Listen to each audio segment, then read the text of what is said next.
Terroir, écologie, gourmandise et bonnes adresses, bienvenue dans Épicerie Fine.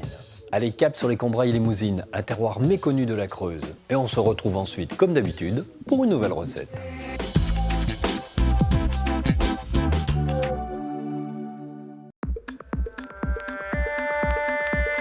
Au programme de cet épisode dans les Combrailles Limousines, Odile Labat nous racontera sa production de fruits rouges avant de laisser Véronique Frachon-Lazera nous livrer les arcanes de la culture du safran.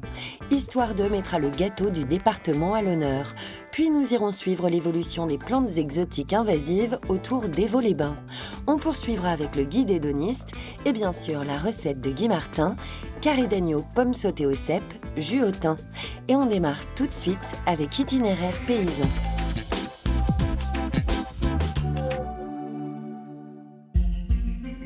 Dans le Massif central, à l'est de la Creuse, s'étendent les Combrailles Limousines, ce qui signifierait, d'après un ancien mot celte, rencontre de vallées. Sur ce territoire, où s'alternent constamment collines et rivières, le regard croise forêts, landes et prairies bocagères. Ici, l'agriculture a toujours été au cœur des activités humaines. C'est sur ces terres que Véronique Frachon-Lazera a eu une idée presque saugrenue il y a une quinzaine d'années en décidant de faire pousser du safran. Passionnée par cet or rouge, elle attaque avec les premiers frimas de l'automne la récolte des fleurs. Un peu plus au sud, à Merinchal, dans la ferme familiale du Mont-Aurat, Odile Labat cultive des fruits rouges dans un verger entièrement biologique.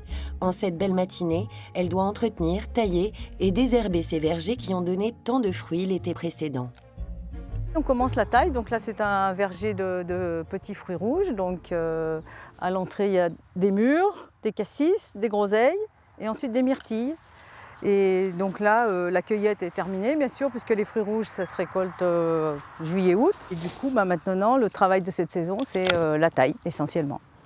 Le principe de la taille, c'est déjà d'éliminer tous les rameaux qui peuvent être gênants pour la cueillette de l'année prochaine, c'est-à-dire qui vont traîner par terre, parce que par exemple un rameau comme ça, quand il va y avoir les fruits, il traîne par terre. Cette année, là, au mois de juillet, tous les arbres traînaient par terre et étaient pleins de fruits, quoi.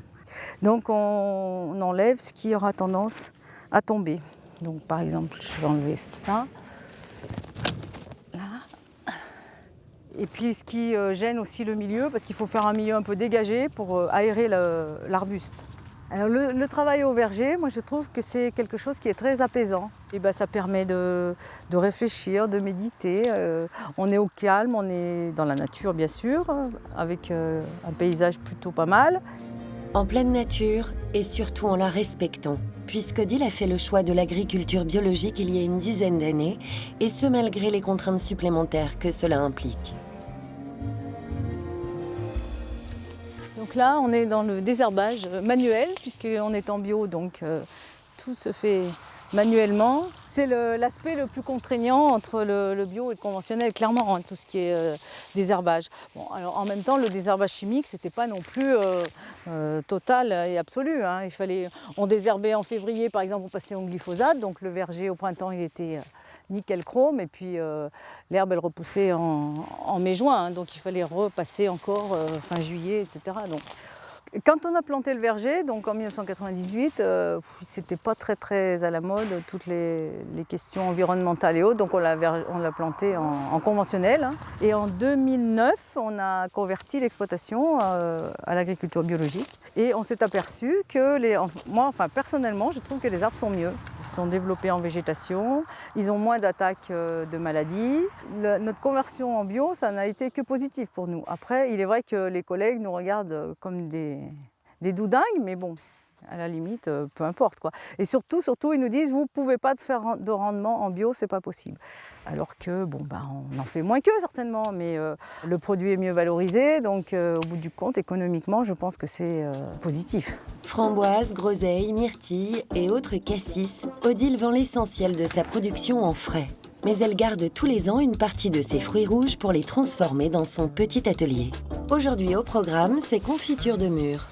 À la fin de la récolte, j'essaye quand même de me sauver quelques fruits. Donc j'arrive à garder à peu près 400 kg de fruits que je mets au congélateur et puis que je transforme en morte saison, entre guillemets, quoi, par exemple, comme maintenant à l'automne, quoi.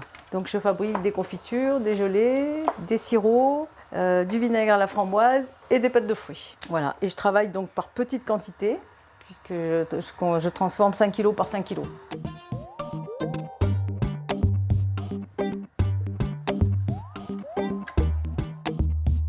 C'est un petit plaisir la transformation, oui, c'est pas du tout désagréable, mais en plus ça permet aussi d'avoir des produits à vendre toute l'année, parce que sinon c'est trop saisonnier, quoi. Donc ça veut dire qu'on aurait des clients que de juillet à septembre. Puis j'ai aussi toute une clientèle locale qui aime bien venir chercher ces sirops, ces pâtes de fruits. Donc j'aime bien avoir un petit panel de produits à offrir tout au long de l'année. Quand je suis dans la transfo, effectivement, c'est plus du tout le même métier, hein. On n'est plus dehors, on n'est plus avec les plantes, mais c'est complètement autre chose et je trouve ça très agréable aussi. Et c'est quelque chose que j'apprécie beaucoup dans ce métier, c'est que on change souvent d'activité. Et puis du coup, on peut adapter aussi en fonction de la météo. Quand il pleut ou qu'il neige, on est des fois mieux au labo à faire de la confiture que par terre en train d'arracher de l'herbe. Non loin de l'atelier de transformation d'Odile, à Fontanières, c'est bien au milieu des champs que l'on trouve l'épice la plus chère du monde, le safran. Dans ce petit village des Combrailles-Limousine, Véronique part ce matin avec sa fille et son compagnon récolter les fleurs écloses durant la nuit. Le safran, c'est cette fleur de Crocus sativus, qui n'est pas un crocus traditionnel de jardin, puisque les crocus habituellement fleurissent au mois de février. Celui-ci va fleurir au mois d'octobre, dès que la température va descendre aux alentours de 10 degrés. Et donc, pour faire du safran, il faut récupérer juste le pistil, composé de 3 stigmates, de cette fleur. Alors, pour faire un seul gramme de safran, il va falloir 150 pistils de cette fleur. 150 pistils, ça va faire 5 grammes frais, mais comme il faut faire sécher le safran pour en faire une épice, on va perdre 80% du poids, donc ça ne fera plus qu'un seul gramme sec. Ça veut dire qu'il faut environ 150 000 fleurs pour faire 1 kg de safran. Alors le safran peut pousser un petit peu partout en France. Il lui faut simplement des étés chauds et des hivers froids, et ça on en a partout dans le pays, dans plein d'autres pays d'ailleurs, mais il ne pourrait pas fleurir dans un pays dans lequel il ferait toujours chaud. En Creuse, ça convient très bien puisqu'ici on est en moyenne montagne, à 600 mètres d'altitude presque. Donc il y a des saisons très tranchées, des grandes amplitudes de température. Il va faire jusqu'à 40 l'été et jusqu'à -20 l'hiver. Non originaire de la région, cette ancienne francilienne est venue dans les Combrailles-Limousine en quête d'un meilleur cadre de vie pour ses enfants. Après mûre réflexion, elle a opté pour la culture du safran sans trop savoir si cela allait fonctionner. J'ai réfléchi à une activité qui me permettait de rester en Creuse. J'ai donc essayé de planter du safran, 10 000 bulbes de fleurs de safran. Je pensais récolter 30 grammes et finalement j'ai récolté 120 grammes. Donc j'ai continué, j'ai planté ensuite 34 000 bulbes, puis 70 000 bulbes. Et la floraison a été très abondante puisque l'année suivante j'ai obtenu 560 grammes, puis 1,2 kg en 3e année. Des récoltes abondantes quand on sait se donner la peine, car la culture du Crocus sativus impose de ne pas compter ses efforts. Ah, c'est du sport, hein, la cueillette du safran. On se baisse sans arrêt. C'est pour ça que c'est beaucoup plus confortable d'être en robe en fait qu'en pantalon. Là, j'en suis à 1010 fleurs, donc je me suis baissée, on va dire, toutes les 4-5 fleurs. Donc au minimum 200 à 300 fois, donc c'est vraiment physique. Mais en même temps, comme après on va rester 4 fois plus de temps, voire 6 fois plus de temps assis à émonder, souvent c'est un peu la récréation de repartir cueillir et de se dégourdir les pattes, voilà. Après cette récolte matinale, Véronique et sa fille Océane attaquent la deuxième partie de la récolte du safran, à savoir séparer le si précieux pistil du reste de la fleur. Juste après la cueillette, on va réaliser l'émondage, c'est-à-dire qu'on va prendre les fleurs une par une et on va retirer les pistils. Ce serait un épistillage. Mais je ne suis pas sûre que ce soit un terme très français, du moins dans le dictionnaire. Je l'attrape par le pistil et je vais couper à la jointure des pétales. Et comme ça, je vais rester avec le pistil et toutes les pétales vont tomber. Ça ne me dérange pas du tout de passer des heures à émonder. C'est agréable, ça sent bon. On voit pas trop le temps passer en fait, hein. Non. On voit le tas qui diminue, heureusement. Voilà. C'est familialement contagieux. Mais il y a des pays dans lesquels c'est toute la famille ou tout le village qui participe. Carrément, les mondages vont se faire dehors et tous les gens du village vont s'asseoir aux tables et faire les mondages tous ensemble. C'est le moment où enfin on se pose, parce que tout ce qu'on a fait dans la safranière, c'était physique. Et là, c'est un moment où on se pose et où la nature nous demande une autre force, c'est le mental. Après de longues heures d'émondage, il faudra encore sécher le safran, le trier de nouveau, puis le conditionner en le pesant très précisément. L'émondage, c'est vraiment un travail très très fastidieux. Tout est fait à la main, c'est absolument pas mécanisable de prendre des fleurs et de les couper comme ça juste au niveau du pistil. Donc ça justifie le prix de l'épice. On dit qu'1 kilo de safran, c'est équivalent à 25 mois de salaire de l'économie locale. Donc forcément, ça ne va pas être le même prix selon le pays, puisque le prix de la main-d'œuvre n'est pas le même. Mais c'est toujours aussi cher pour la population. C'est ce qui justifie le prix du safran. Cette épice a toujours été le fruit de la main de l'homme. Alors ça veut dire que depuis au moins 5000 ans, il y a des hommes qui prennent des bulbes, qui les plantent, qui cueillent des fleurs, qui les épluchent, qui font sécher. C'est quand même assez fabuleux de se dire qu'on fait strictement le même travail que des humains il y a 5000 ans. Perpétuer les traditions historiques et ne pas abandonner le savoir-faire du passé. C'est aussi l'un des moteurs d'Odile et de sa famille. Comme chaque midi, elle déjeune avec son mari Didier, éleveur bovin, et leur fille Florie, revenue pour pérenniser l'exploitation et la développer grâce à l'ajout d'un élevage porcin biologique. Une démarche véritablement appréciée par Odile et son mari. Le repas à peine terminé, Odile se rend dans sa boutique pour la vente de produits transformés. Christiane, une fidèle cliente, doit passer dans l'après-midi récupérer quelques confitures et autres plaisirs sucrés. Bonjour Odile. Ça va, Christiane? Bah ouais, ça va. Ça Bon. va, ça va. Je venais Dis-moi. de prendre un peu de gelée de framboise. Oui. Ça, déjà, c'est sûr. Oui, oui. Alors, c'est des framboises de cette année. Ah bah oui, oui, oui. Les framboises, elles étaient vendues en fruits avant d'être cueillies, tu vois. Donc, Les produits que j'achète ici, déjà je sais que c'est des produits bio et que bio ça a vraiment un sens dans l'esprit d'Odile, que c'est pas bio sur le papier et puis voilà. Et après au niveau de la transformation, elle ne rajoute pas 50 conservateurs colorants, c'est vraiment le produit nature. Donc moi c'est ce qui m'intéresse, j'ai pas envie de manger je ne sais combien de produits chimiques avec un petit peu de framboise au milieu. la création, la présence d'une petite boutique comme ça, dans un petit village comme ça, effectivement, ça crée forcément du lien social. Bon, ça fait venir déjà des gens dans un village où il ne viendrait jamais personne.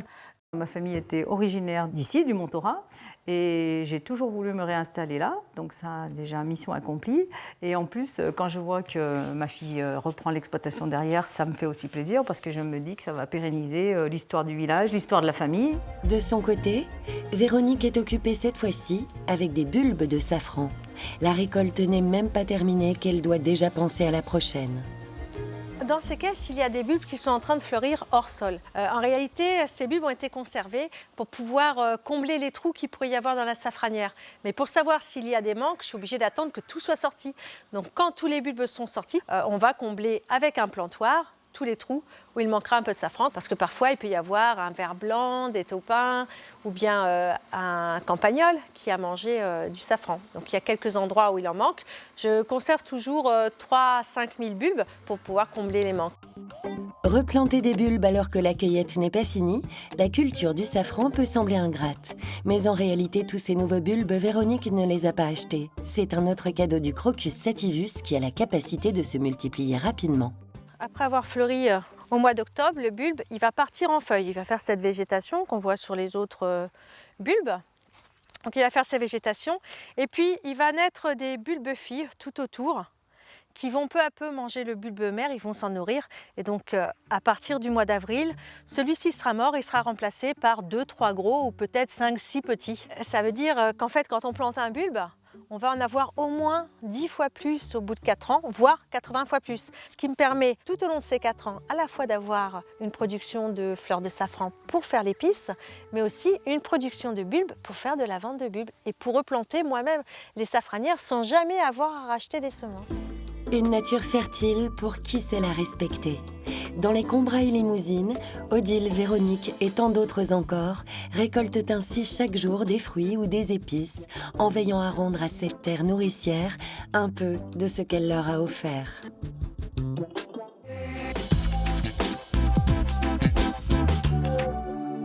Dans Histoire de, on retrouve une recette datant du XVe siècle.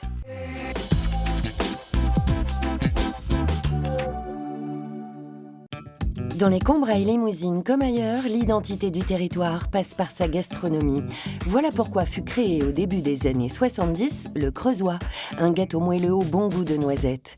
Selon la légende, la recette de cette pâtisserie aurait été retrouvée en 1969 dans les ruines d'un monastère de la région de Crau, écrite en vieux français sur un parchemin datant du XVe siècle. Les ingrédients de sa fabrication, du sucre, des noisettes rôties, de la farine de froment, des blancs d'œufs et du beurre fondu, le tout cuit à l'époque en tuiles creuses. Aujourd'hui, 150 000 creusois sont vendus chaque année. La recette secrète du gâteau est précieusement conservée et seuls les 31 pâtissiers de l'association Le Creusois peuvent le vendre sous cette appellation. Avec ses notes douces de noisettes et sa pâte fondante, servie à l'heure du thé pour un goûter chaleureux ou plus tard, lors d'un apéritif entre amis, le creusois viendra sublimer chaque moment de la journée.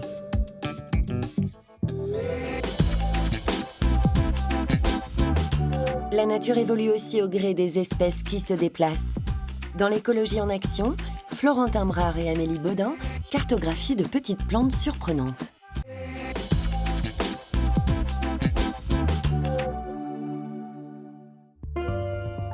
Au cœur des Combrailles-Limousines, près d'Évaux-les-Bains, Florentin Brard, chargé de projet au Centre permanent d'initiative pour l'environnement des pays creusois, part arpenter des zones naturelles aux caractéristiques variées. Objectif du jour, surveiller et recenser les plantes exotiques envahissantes qu'il pourrait trouver sur ce territoire. Une plante exotique envahissante, c'est une plante qui à un moment va être capable de prendre le dessus sur la végétation qui l'entoure. Mais cette plante, contrairement au genêt par exemple qu'on voit autour de nous, elle ne va pas venir de cet écosystème. Elle va venir d'ailleurs. Souvent c'est plusieurs milliers de kilomètres, c'est-à-dire qu'elle vient de zones du monde complètement différentes. Et sur ces plantes qu'on va importer ou qui vont réussir à voyager avec l'homme, bien sûr, il y en a juste une sur 1000 qui va réussir à se reproduire dans nos écosystèmes et qui va réussir à dominer la végétation locale. Là justement, il y a une vergerette. Donc c'est tout ce qu'on va avoir trouvé sur cette parcelle. Alors ça c'est une plante exotique envahissante. Donc là c'est intéressant, on a vu cette plante-là, on va la signaler donc dans la base de données nationale. Et donc ces données, elles vont servir ensuite à faire des cartes de répartition, voir l'évolution des populations. Un recensement permanent mais nécessaire, et certaines plantes font l'objet d'une attention toute particulière. Donc là, ce que je regarde, c'est une des plantes exotiques envahissantes qu'on surveille avec attention au CPIE. Il y en a 5. Et celle-là, c'est la renouée de Bohème. Elle va étouffer la végétation, littéralement. Donc dans nos différentes actions au CPIE, il y a l'inventaire, la connaissance scientifique, mais il y a aussi l'accompagnement. Beaucoup de collectivités sont amenées à devoir gérer de la renouée. Ou gérer d'autres plantes exotiques envahissantes. Et donc nous, on va les accompagner, on va former les agents. Par exemple, la renouée, à partir du moment où on la broie et qu'un segment va se retrouver au sol, ça peut refaire une nouvelle plante. Donc, vu que les méthodes de gestion des bords de route, en général, c'est de broyer les végétaux, pour la renouée, c'est pas la méthode de gestion idéale, vu que ça va vraiment la disséminer. Donc, ensemble, on va essayer de trouver le meilleur moyen pour gérer cette plante et éviter sa propagation. Cet après-midi, Amélie Baudin, une collègue de Florentin, le rejoint pour recenser des lieux où se trouve l'ambroisie à feuilles d'armoise, une plante invasive très allergène qui pose d'importants problèmes sanitaires. Cette parcelle, ça fait déjà plusieurs années qu'elle en a. Là, je te propose, c'est qu'on aille voir quand même un peu plus loin pour voir s'il n'y a pas d'ambroisie à feuilles d'armoise qui est poussée en entrée de champ là-bas. Donc ici, il devrait y en avoir plus. Il y en a plus, ouais. On s'intéresse à l'ambroisie à feuilles d'armoise parce que c'est une plante très allergisante. Elle provoque de fortes allergies, voire même des irritations cutanées sur la peau quand on la touche au printemps, quand elle est en plein développement. Il y a des poils qui sont présents sur la tige qui vont provoquer donc les irritations. Et ensuite, au niveau de la fleur mâle, sous chaque petite coupelle, il y a des milliards de grains de pollen qui vont se déplacer grâce au vent. Et il suffit qu'on en respire 5 grains dans 1 mètre cube pour développer des allergies. Donc c'est une plante qui est très très problématique au niveau sanitaire. C'est pour ça que les agences régionales de santé s'en sont préoccupées également. D'où l'impérieuse nécessité pour Amélie et Florentin de surveiller et de cartographier cette plante, venue d'Amérique du Nord dans des lots de semences importées à la fin du 19e siècle. Nous, quand on se trouve dans ces cas-là avec une parcelle colonisée, sur smartphone, on va rentrer des informations, donc la date, le lieu, etc. On va essayer de préciser vraiment sa localisation, mais on va aussi mettre la hauteur de la plante et on va aussi marquer la nature du lieu, bord de route, parcelle agricole. L'idée, c'est de cartographier au plus juste l'état de colonisation de cette plante sur le département, parce qu'on peut remarquer que finalement, on n'en est qu'au stade premier de la colonisation. On peut encore contenir les plantes, les herbiers. Comme ici, vous voyez, c'est très petit finalement, c'est ce qui m'entoure. On n'est pas à une colonisation sur l'ensemble de la parcelle agricole. Donc il est encore temps d'intervenir pour limiter la propagation. L'idée, donc, ce n'est pas d'éradiquer cette plante. Les plantes envahissantes, justement, elles ont des caractères tellement forts et des disséminations tellement rapides, ce ne serait même pas utopiste de vouloir les éradiquer. Par contre, c'est bien connaître leur développement, connaître nos actions qui les favorisent et éviter sa propagation. Limiter ces plantes afin qu'elles n'étouffent pas la flore locale des Combrailles limousines, voilà tout l'enjeu pour Amélie et Florentin qui œuvrent ainsi chaque jour à la préservation des écosystèmes.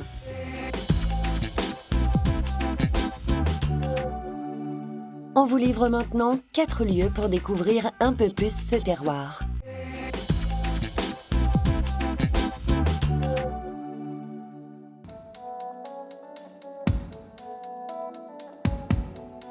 À Saint-Pardoux-l'Écart trône le château de Villemonté, archétype de la fin du Moyen-Âge avec son donjon central, son chemin de ronde et ses tours de parapet et poivrières. Il se démarque aussi par quelques modifications du XVIIIe siècle. Passez la porte et vous y trouverez une riche collection de tapisseries de la région. Saint-Georges-Nigremont est un village discret au patrimoine étonnant. Sur les jardins en terrasse de pierre sèche qui le ceinturent, des installations ludiques et artistiques vous attendent. Flâner ici, c'est se rapprocher du savoir-faire des maçons de la Creuse dans le fameux Martin Nadeau, tout en profitant d'une vue à 180 degrés. À Saint-Agnand-Précros, l'éco-source arboricole vous ouvre les portes d'un petit havre de paix en pleine nature. Dans ce site éco-responsable et autonome en énergie, vous pourrez méditer sur de charmantes placettes ou nicher dans des cabanes perchées à 6 mètres du sol, alimentées à l'énergie solaire, chauffées au bois et offrant une vue imprenable sur un océan de verdure. Et Vaux-les-Bains, unique station thermale du Limousin, est prédisposée à la détente et au bien-être avec ses 2000 ans d'histoire, illustrée par le patrimoine bâti et les espaces naturels. Démarrée par l'incontournable église Saint-Pierre-Saint-Paul, randonnée sur les chemins balisés près des rochers de bord et terminée en douceur par un soin au parc thermal. Pour finir, laissons le chef Guy Martin revisiter les Combrailles limousines en cuisine.